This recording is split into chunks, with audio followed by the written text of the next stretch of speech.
ये हार्ट है, हमारे शरीर का सबसे महत्वपूर्ण अंग है। इसके बारे में एक रोचक बात है कि हमारे हार्ट में 4 चेंबर होते हैं। इसकी खोज 4वीं सदी में हुई थी और उस वैज्ञानिक था हिप्पोक्रेटस विद्यालय के एक साइंटिस्ट थे। उन्होंने 4 चेंबर की सबसे पहले की थी एवं 4 फरवरी 1858 को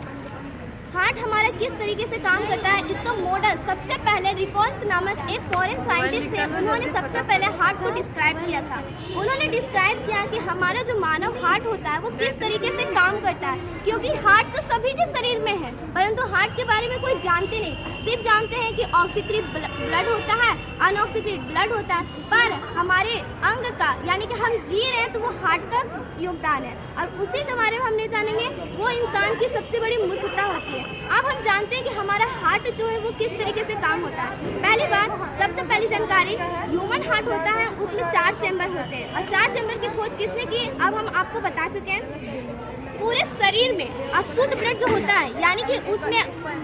ऑक्सीजन नहीं होता, ऑक्सीजन की अनुपस्थिति होती है यानी कि अनऑक्सीकृत ब्लड जो होता है वो सबसे पहले पूरे शरीर से देखिए महाशिरा में आता है और ये महाशिरा के द्वारा दायां अलिंद में आता है। दायां अलिंद में आने के बाद ये दायां नीले में जाता है। चूंकि यहाँ पर एक बल्ब पाया जाता है, उस बल्ब का नाम है ट्राइकस्पिड बल्ब। ये ट्राइकस्पिड बल्ब, इसका मुख्य काम होता है ना कि जो ब्लड महाशिरा के द्वारा दायां नीले में आया है ना वो वापस दायां अलिंद में ना चले जाए, इसलिए यहाँ पे जो ब्लड होता है वो वहाँ पर ना जाए, इसलिए ये फुफ्फुस धमनी के द्वारा फिर से लंग्स में जाता है। लंग्स में जाने के ये देखिए